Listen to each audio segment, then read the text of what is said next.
हो गए, पहले से सोचा हुआ जवाब मुझे दे दें शाम का खाना तो शाम में खाया जाता है, लेकिन मेरा सवाल ही नहीं सुना आपने पूरा। कि मेरा सवाल क्या था? मेरा सवाल था शाम का खाना किस समय लेते हैं आप। तो यानी कि मेरे एक सवाल के अंदर एक बात बिल्कुल स्पेसिफिक थी, मुझे जानकारी विशेष चाहिए थी कि वो समय क्या है घड़ी का जिस समय आप खाना खाने बैठते हैं, लेकिन आपने ऑर्डिनरी मेरे इस चीज को सुना ही नहीं। तो सबसे बड़ी प्रॉब्लम हमारी जो होती है ना, हम लोग जहाँ वीक हैं सबसे ज्यादा, जहाँ हमें सबसे ज्यादा काम करने की जरूरत है, तो बेसिकली दैट इज लिसनिंग। सबसे पहला जो फ्रेम है हमारा, लिसनिंग हमारी बहुत पुअर है, वी आर टू पुअर। और उसका कारण क्या है? उसका कारण ये है कि हम ज्यादातर किसी चीज को सुनने के दौरान, अगर सेंटेंस की लेंथ इतनी है ना तो हम हार्डली इतना सुनते हैं, और सुनने के बाद हम उसमें एकदम से एक छोटा सा मिसकंसेप्शन जनरेट कर लेते हैं। मिसकंसेप्शन का मतलब क्या है? अपने मन में जो ऑलरेडी बसी हुई बातें हैं, जो हमारे ऑलरेडी विचार हैं, उन्हीं को हम लोग सामने वाले के सामने रख देते हैं बिना ये समझे कि उसने पूछा क्या है। ठीक है? आपको पता है इंटेलेक्चुअल स्तर पे इंडियन से बढ़िया दिमाग किसी का नहीं होता। अगर आपके जो ये स्कल है, अगर इसका ऑटोप्सी किया जाए, अगर इसको निकाला जाए, तो इसके अंदर जो कैविटी होती है ना ब्रेन की, वो पूरी दुनिया की तुलना में इंडियंस की सबसे ज्यादा है। अगर वजन किया जाए तो 1.5-2 ग्राम वजन फालतू होता है हमारे दिमाग का। तो दिमाग तो हमें कम नहीं है, दिमाग तो बहुत है, लेकिन हम पुअर कहाँ हैं?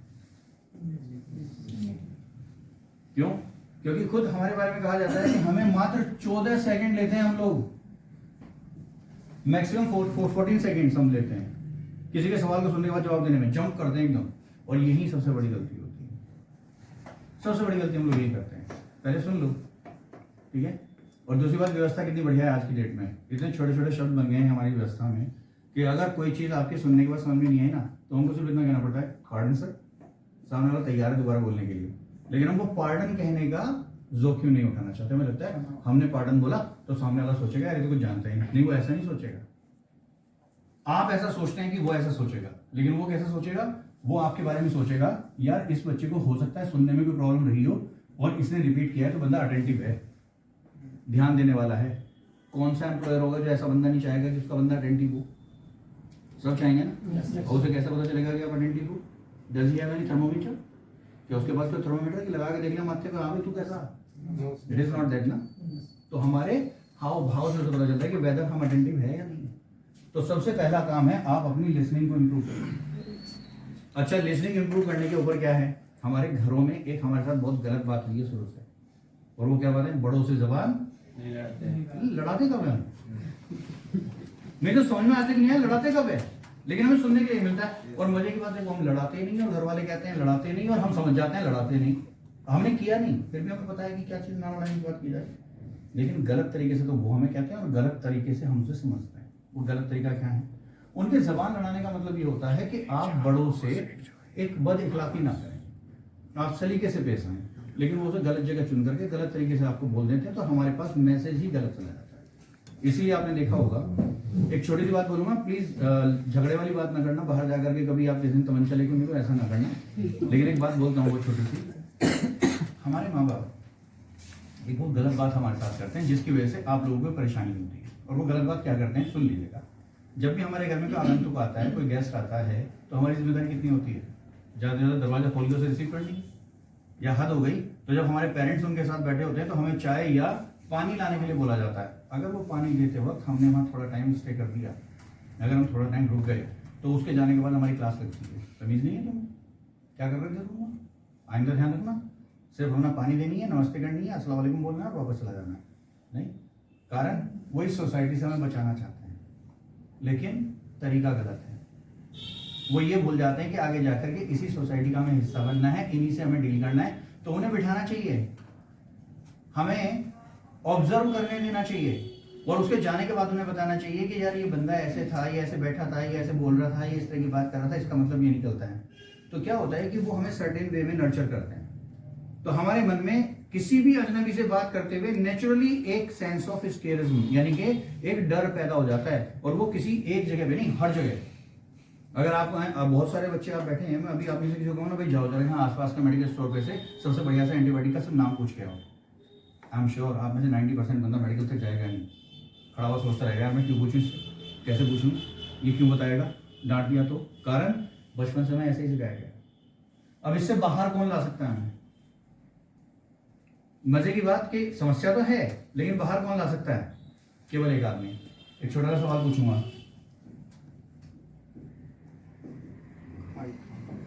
जानते हैं? जानते हैं what is the proper limit? इसकी लिमिट क्या है? किस चीज को हम आई कॉन्टेक्ट कहते हैं? कितना टाइम होता है वो जिसे आई कॉन्टेक्ट करना कहा जाता है? कभी सोचा है? हमें से 90% बंदा आई कांटेक्ट कर ही नहीं पाता, नहीं कर पाता। और क्यों नहीं कर पाता है? वो जो आपने शब्द बोला, एग्जैक्टली। अब वो हेजिटेशन है क्या? कुछ भी नहीं है, कुछ भी नहीं है, कुछ भी नहीं है। मैं बता देता हूँ और आप बता देना ऐसा है या नहीं है। एक्चुअली क्या है, मैं इसे इंग्लिश के तौर पे ले लेता हूँ, एक उदाहरण के तौर पे। सामने वाले ने एक सेंटेंस बोला तो आपको सिर्फ इतना काम करना चाहिए, लिसनिंग, और दूसरा काम आपका होना चाहिए जो समझ में आया उसका जवाब देना, स्पीक करना। लेकिन पता आप क्या करते हैं?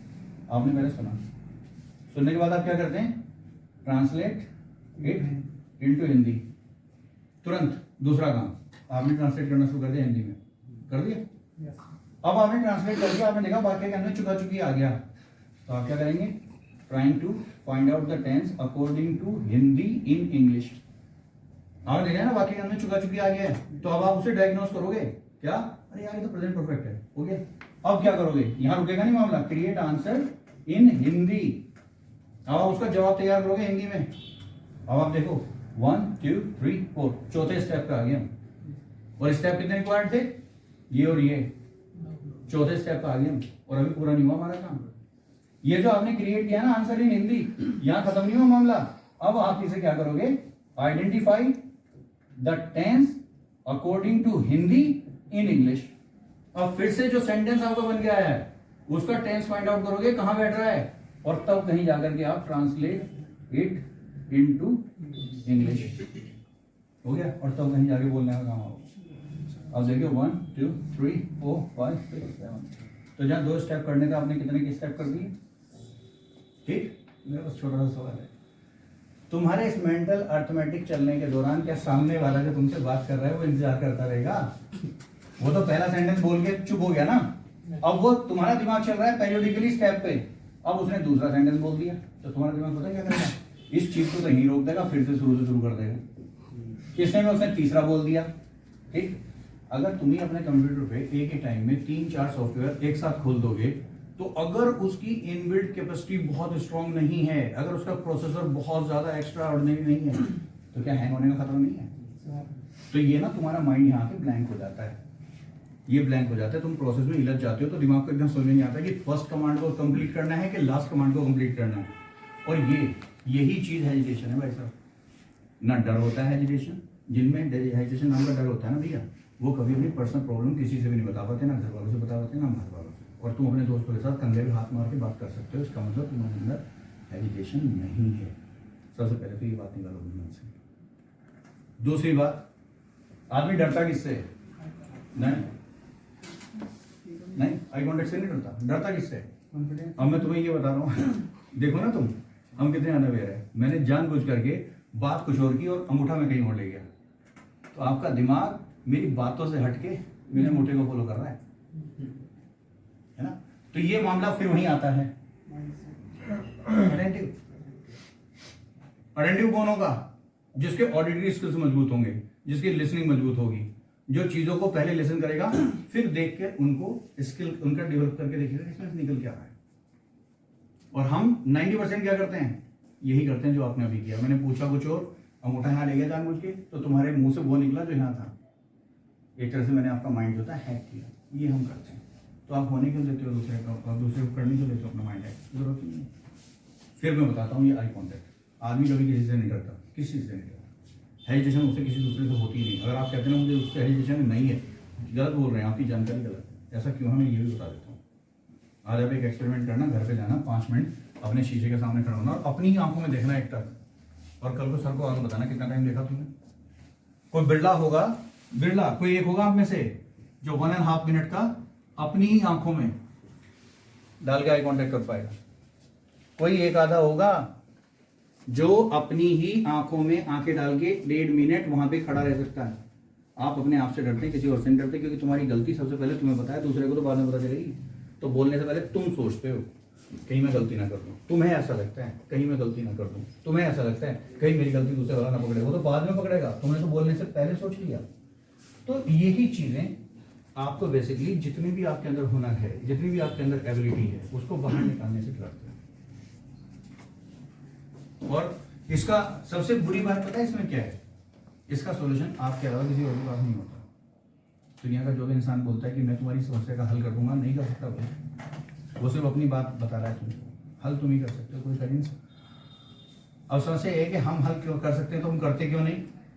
हम कर सकते हैं, हम करते क्यों नहीं, उसका जवाब सीधा सीधा है, या तो हमें प्रॉपर गाइडेंस नहीं मिली होती है, प्रॉपर तरीका नहीं पता होता है, और या फिर सही बात यह है कि हमें रोटी पानी टाइम से मिल रहा है, संघर्ष नहीं है, कहीं किसी तरह का कोई पर्टिकुलर एक स्ट्रगल नहीं हो रहा है। जो आदमी स्ट्रगल करता है ना, जैसे पता है एक टाइम का हो गया, दूसरे के होने का गुंजाइश नहीं है, चाहे वो एजुकेशन में हो किसी भी चीज़ में हो, वो बंदा एक्स्ट्राऑर्डिनरी स्किल्स करता है, वो एक्स्ट्राऑर्डिनरी मेहनत करता है, और हम यही करते हैं।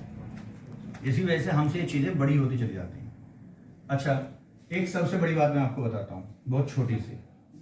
हमारे यहाँ आज की डेट में आपके एकेडमिक्स कितने ही मजबूत हो जाए, है ना, आपकी प्रोफेशनल एजुकेशन कितनी मजबूत हो जाए, जब तक आप उसे डिलीवर नहीं कर सकते ना, सामने वाले को बता नहीं सकते कि मेरे अंदर क्या है, तब तक वो आपको हायर करने के लिए तैयार ही नहीं होगा, भले ही आपके पास कितनी ही नॉलेज है। किसी के पास इतना समय नहीं है कि वो 3 महीने आपको बिठाए और फिर आपको जज करे और उसके बाद इवेल्युएट करके देखे कि वेदर आपका सिलेक्शन उसके लिए सही था या नहीं था। इतना समय नहीं है, उसे तो रेडीमेड चाहिए, उसे तो इंस्टेंट चाहिए। और वो इंस्टेंट उसे कैसे पता चलेगा कि अगर आप अपनी एबिलिटी को नरेट कर सकते हैं। नरेट आदमी दो तरीके से करता है, एक फिजिकली नरेट करता है, जो टास्क आपको दिया गया वो करके, और दूसरा वर्बली आप करते हैं। तो फिजिकली भी सेकंड आता है, वर्बली पहले आता है।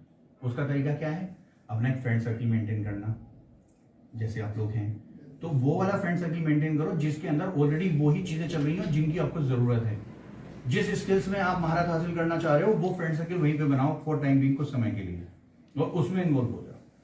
तो वहां ना जानते हुए भी, ना चाहते हुए भी, इन ए डे कुछ ना कुछ आपको मिलेगा, और आपके अंदर वो चीजें धीरे धीरे बाहर निकलनी शुरू होंगी।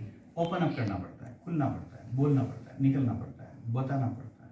दुनिया बैठी है तुम्हें सिखाने के लिए, गलती करो एकदम पॉइंट आउट करेगा आदमी।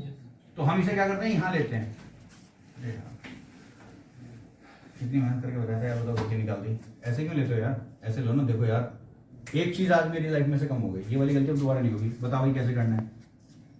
पूछने की आदत डाल लो और देखो कैसे निकलना शुरू होता है।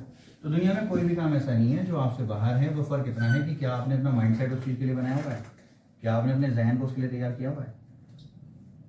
आपने कभी नोटिस किया है किसी इंसान को मिलने से पहले, मिला नहीं हो इंसान, हम सोचने लगते हैं कैसा होगा, फिर मन में मान लो विचार आ गया खड़ूस होगा, और ये चीज 2 बार आपने सोच ली ना, यकीन मानो आदमी कितना ही बेहतर हो, जब आप उससे जाके मिलोगे ना तो माइंडसेट आपने बनाया हुआ है कि वो खड़ूस है, तो आपको उसके चरित्र में वही चीजें नजर आनी शुरू हो जाएगी, और आदमी कितना ही खराब हो।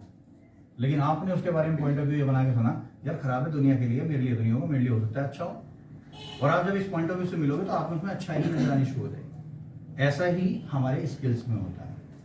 अगर आप स्किल से डर के अपने आप को एक डिस्टेंस मेंटेन करके थोड़ा सा दूर से उसको वॉच करोगे तो वो तुम्हें धुंधला नजर आएगा, स्पष्ट नजर नहीं आएगा, उसके बारे में भ्रांतियां बहुत होंगी, मिसकंसेप्शन बहुत होंगे। लेकिन जब तुम उसके सिर पे जाके खड़े हो जाओगे, बिल्कुल जड़ में खड़े हो जाओगे, जो उसकी इंस्ट्रक्शन तुम्हें दे रहा है उससे इंटरेक्शन तुम्हारा बढ़िया होगा। हर वो बच्चा जिसके सवाल होते हैं, सवाल वो उतना ही ज्यादा इंप्रूवमेंट लेके आता है। दिक्कत उसे आती है जिसके सवाल नहीं होते, और सवाल ना होने के पीछे एक तो कारण हमारा है खुद का कि हम सवाल पूछने से डरते हैं कि दूसरे को पता लग जाएगा कि मुझे ये चीज़ नहीं आती, और एक सबसे बड़ा कारण है हमारे सब्जेक्ट टीचर्स का, जिन्होंने बचपन से हमें पढ़ाया है, उन्होंने सवाल पूछने के लिए कभी एंकरेज ही नहीं कहा। उन्होंने सवाल पूछने को गलत माना, अपने प्रति अपना अनादर माना, तो इसलिए उन्होंने हमें क्या किया, अगर किसी ने सवाल पूछ लिया तो पूरी क्लास के सामने बच्चे को ये नहीं पता, या जलील करने वाली बात जिसे कहते हैं, वो उन्होंने किया, तो उसकी वजह से हमारे मन में डर बैठा और पूछने से डर। लेकिन वो हमारी कमजोरी है, उसको बाहर निकालिए, पूछने की आदत डालिए, सिखाने के लिए दुनिया बैठी है, हमेशा कुछ ना कुछ सीखने का मौका मिलता है। और सबसे पहले अपने आपसे एक सवाल पूछ लो कि मुझे क्या लर्न करना है, एक्सप्लोर बना लो कि भाई ये वाला जो मेरा टाइम है फिलहाल ये चीज़ सीखने का है, तो टोटल आपकी बातें उसी पे केंद्रित होनी चाहिए। आपकी फाइंडिंग सारी उसी के लिए तो नहीं चाहिए। अगर आप नेट का यूज कर रहे हो तो उससे रिगार्डिंग नहीं कर रहे हो, एक एटमॉस्फेयर क्रिएट करने वाली बात होती है। अगर आपने एटमॉस्फेयर क्रिएट कर लिया ना तो एवरीथिंग विल गो थ्रू, हर चीज़ उसमें से बीच में से। आपका क्या मानना है, ऐसा है ऐसा नहीं है? मुझे प्रॉब्लम ये है ना कि 22 साल से पढ़ा रहा हूँ, बड़ी बड़ी क्लासेस पढ़ाता हूँ, तो मेरी ऊंचाई सुनने की आदत खराब हो गई थोड़ी। मुझे नीचे का सुनाई नहीं देता, ऊंचा ही सुनाई देता। ऐसा है पक्का? श्योर? और अगर ऐसा है और तुम्हें पता है तो अब तुम्हारे अंदर इसका हल भी है कि तुम इससे मदद कैसे, तो पूछना शुरू कर दो आज से, किसी से पूछो। अच्छा दूसरी बात, एक गोल्डन रूल बताता हूँ तुम्हें। हमारी जो नेचर है ना, इसमें गोल्डन रूल ऑफ 7 है। आपने कभी सोचा? बड़ी अजीब बात है, मैं बहुत अजीब तरीके से आपको बता रहा हूँ। ये सारे रंग साथ ही क्यों होते हैं? ये जन्म साथ का बंधन क्यों माना जाता है? हिंदू कम्युनिटी के अंदर फेरे साथ क्यों होते हैं? आसमानों का जिक्र आता है तो साथ क्यों होते हैं? समुद्रों का जिक्र आता है तो साथ क्यों होते हैं? कॉन्टिनेंट का जिक्र आता है तो साथ क्यों होते हैं? ये साथ का कुछ है क्या? अब इसे लकी नंबर में क्यों मानते हैं? कुछ लोग मानते हैं, और इसीलिए मानते हैं क्योंकि 7 नेचर के अंदर का नंबर है। 7 जो है वो नेचर के अंदर का नंबर है, क्योंकि ओशियन 7 है। हम समुद्रों की बात करते हैं तो 7 बात करते हैं, हम आसमानों की बात करते हैं तो 7 की बात करते हैं। लाइकवाइज अगर हम बात करते हैं अपने जो जन्म है उनमें 7 की बात करते हैं। जो बंधन की बात करते हैं, एक स्त्री पुरुष का बंधन मिलता है, शादी होगी तो 7 की बात करते हैं, फेरे 7। कहीं भी देखो मैजिकली 7, उसका रीजन है क्योंकि प्रकृति का एक गोल्डन रूल है 7, 1 आउट ऑफ 7, 1 आउट ऑफ 7, यानी कि आप 7 अटेम्प्ट करिए किसी भी चीज के बारे में तो प्रकृति कहती है अगर आप किसी काम को करने के लिए 7 अटेम्प्ट करते हैं तो उनमें से एक अटेम्प्ट में मुझे सक्सेस देनी ही है। लेकिन उसने इसका सीरियल डिसाइड नहीं कर रखा, उसने इसका क्रम डिसाइड नहीं कर रखा कि जी पहले प्रयास पे दूंगी, दूसरे प्रयास पे दूंगी या तीसरे प्रयास पे दूंगी। नेचर कहती है कि हाँ 7 प्रयास करो, एक में सफलता दूंगी, लेकिन क्रम नहीं तय। अब ये डिपेंड करता है तुम्हारी निपुणता पे, कितने स्किल्ड हो तुम। अगर स्किल्ड बहुत अच्छे हो, स्किल्स बहुत अच्छे हैं तो हो सकता है कि वो सीरियल फर्स्ट पे हो, और अगर आपके जो स्किल्स हैं वो थोड़े से कम भी हैं तो भैया आप 7 अटेम्प्ट तो करो, 7 अटेम्प्ट तो करो, 7 अटेम्प्ट में से एक में सक्सेस जरूर मिलेगी। एग्जैक्टली। दूसरा, हमारा सबसे बड़ा जो डर है ना आज की डेट में ये है, आप इसमें संधि विच्छेद कर लेना यार। इंटर मीन्स आंतरिक, व्यू मतलब नजारा। मुझे आपसे मिले हुए कितनी देर हुई? 10 मिनट। 10 मिनट में जज कर लोगे तुम मुझे? कोई सूरत ही नहीं। 10 मिनट में सिर्फ आप मेरा बोलने का अंदाज जज कर सकती हो। इसी तरह से हम जो डरते हुए घुसते हैं ना इंटरव्यू के रूम के अंदर, वो डर हमारा नहीं डरता है। क्यों? वो हमें मैक्सिमम 10 मिनट देने वाला है, बहुत भी तो 15 मिनट दे देगा। 15 मिनट में मुझे टोटली कंप्लीटली जान नहीं सकता। वो बेसिकली सिर्फ एक चीज जानना चाहता है, क्या क्या मेरे अंदर जवाब देने और अपनी प्रॉब्लम्स को डिस्कस करने की क्षमता है। इसीलिए सबसे पहले किसी भी इंटरव्यू में जाओ, सबसे पहले क्या बोला जाता है? Introduce yourself. क्यों बोला जाता है? वो पहली बार में जाते ही क्यों नहीं कहते कि भैया वो जो सीख के आए वो ऑटोकेड में वो बताओ? क्यों नहीं कहते? क्यों? They also want you to be comfortable. वो भी चाहते हैं कि आप पहले कंफर्टेबल हो जाओ, उनके मानसिक वेवलेंथ पे आ जाओ, उनका जो ब्रेन का वेवलेंथ है, वो जो सोच रहे हैं उस तरह से तुम थोड़ा सा मैच कर लो, कंफर्टेबल हो जाओ, वहाँ की जो सेरेनिटी है उसके साथ घुल मिल जाओ। फिर आते हैं मुद्दे पे, अच्छा बताओ तो एजुकेशन कहाँ से की, वहाँ से क्या किया उसने, ये किया, अब क्या कर रहे हो, ये करना है।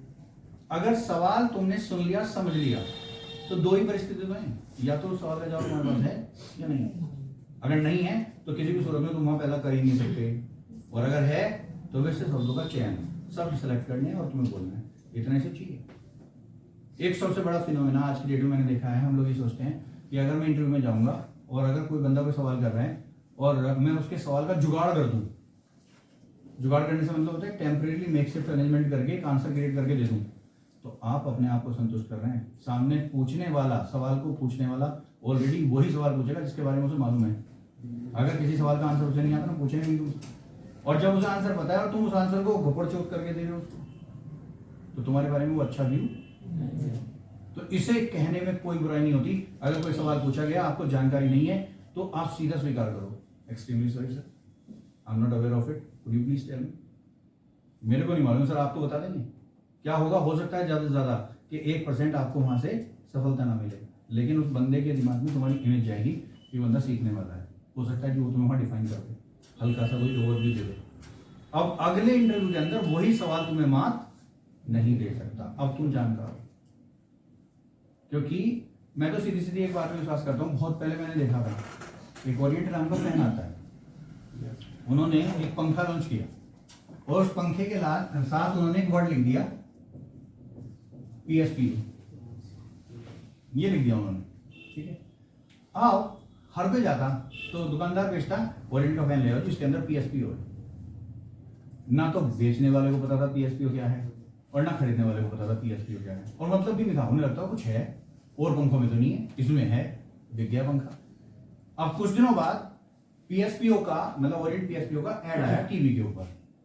उसमें क्या होता है, एक आदमी पंखा खरीदने जाता है शॉप के ऊपर और नेचुरली वो दुकानदार से कहता है भाई इन्हें ओरिएंट PSPO दे दो। तो जैसे ही पंखा उसके सामने आता है तो एक छोटा सा सवाल कर बैठता है, PSPO क्या होता है?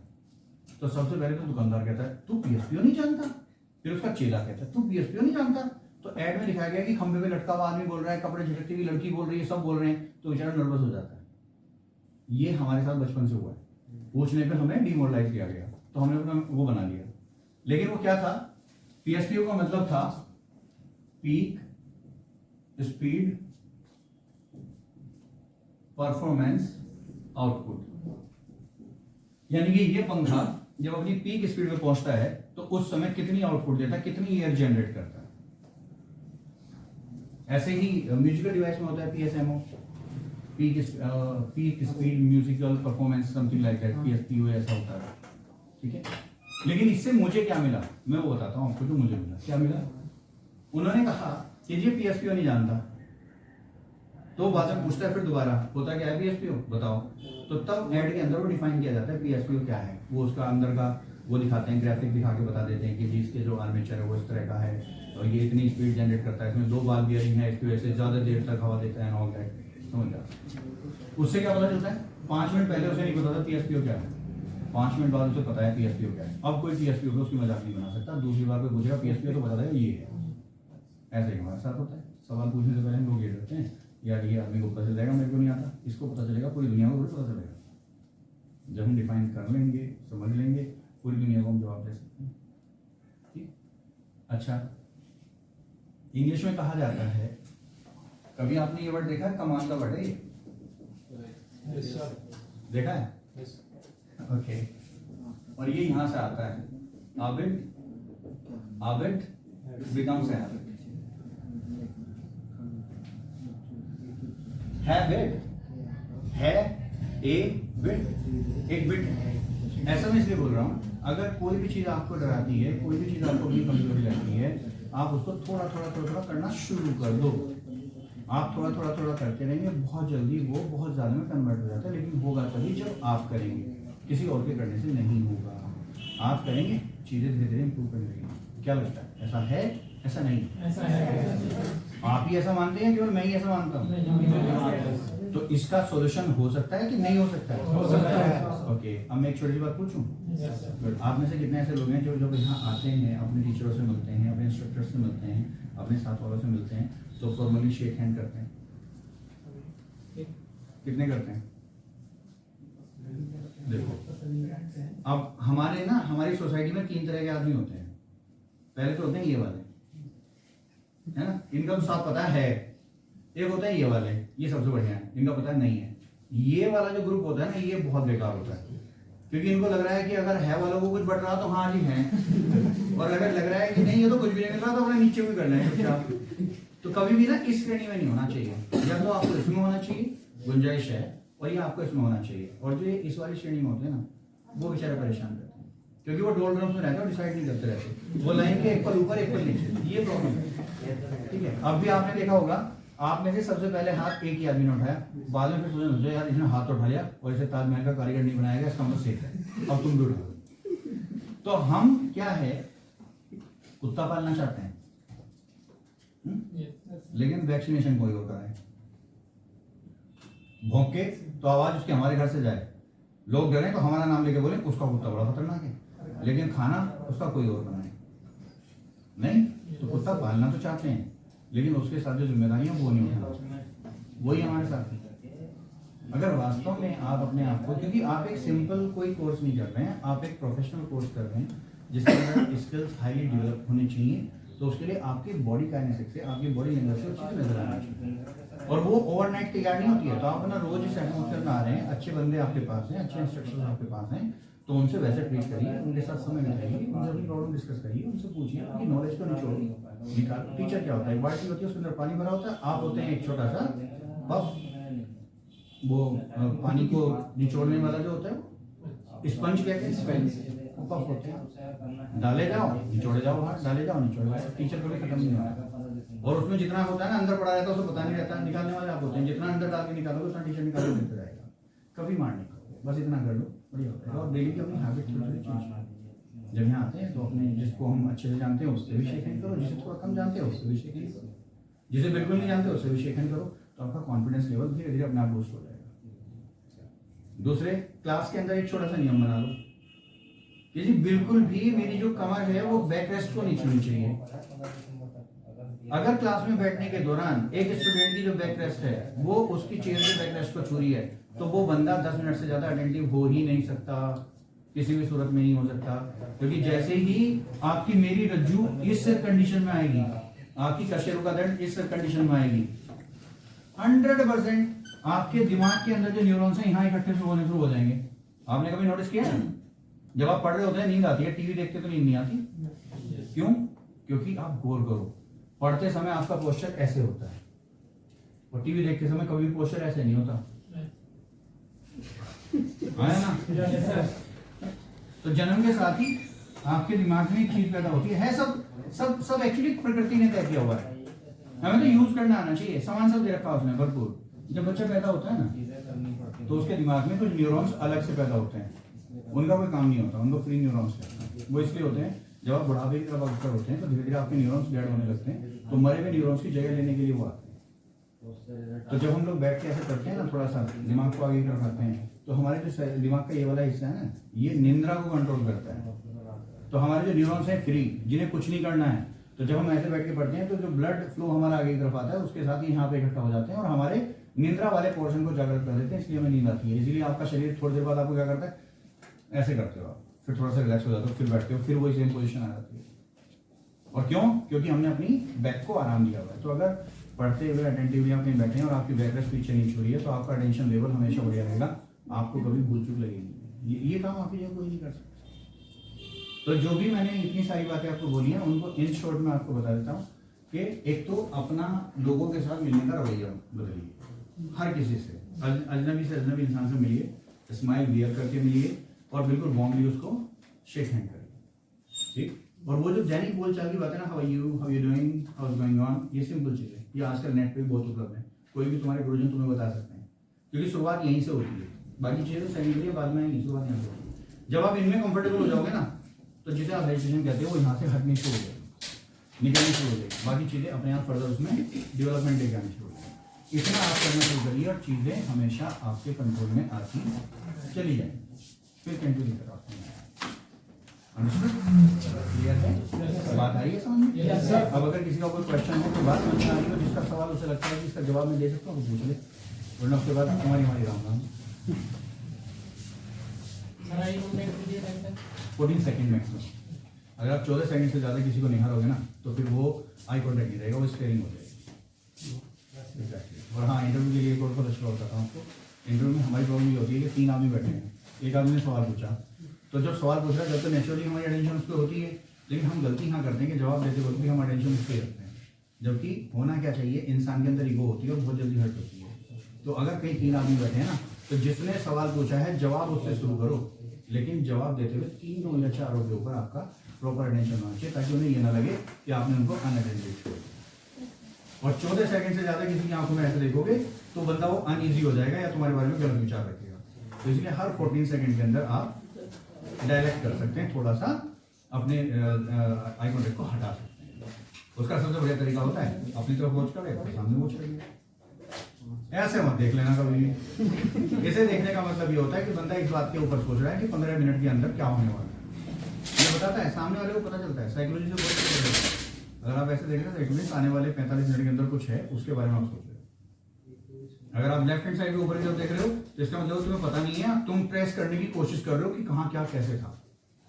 तो सब पता चलता है, जो इंटरव्यू ले चुका होता है ना 2-3 बार, उसको पता चलता है बंदे की आंखें देख के कहाँ क्या सोच रहा है। तो उसे फ्री मत छोड़ो। अगर आपने उसकी आंखों में आंखें डाली तो वो आंखें तुम्हारे ऊपर डालेगा, वो ढूंढेगा, निकालेगा, कमी निकालेगा। तो आप आंखें डाल के बिजी रखो, है ना। अब आंखें डालने का मतलब ये नहीं कि डाल के भूल ही गए। आंखें डालने का मतलब है कि उसे देख रहे हैं, बीच बीच में हल्का सा रोटेट कर रहे हैं आसपास में, ठीक है ना। और कभी कोई चीज़ ऐसी नजर आए अच्छी तो कॉम्प्लीमेंट भी दे देना चाहिए, ये आदमी को पसंद आता है। कहते हैं ना स्वयं निंदा पर बड़ाई, सॉरी पर निंदा स्वयं बड़ाई, दूसरे की निंदा और अपनी भलाई सबको पसंद है। किसी को कह दो किसी को बुरा लगता है, किसी को कह दो बड़े सुंदर लगे हो, आपका काम हो गया, वो बंदा याद रखेगा, पिछली बार पूरे दिन में एक ही आदमी मिला है। तो that's how you should deal. और कोई सवाल? जैसे सवाल पूछने डालना शुरू कर दो ना, सवाल पूछने की आदत डाल दोगे, उस दिन ये समझो कि अपनी कामयाबी की अपनी क्लोज होती चले जाती। दिक्कत नहीं आती है, हम पूछने से करते हैं, पूछने से मत करो, सवालों को पूछो, निकालो, ठीक है। ठीक है sir, it was nice meeting with you, आपसे मिलकर अच्छा लगा। भविष्य में फिर मुलाकात होगी।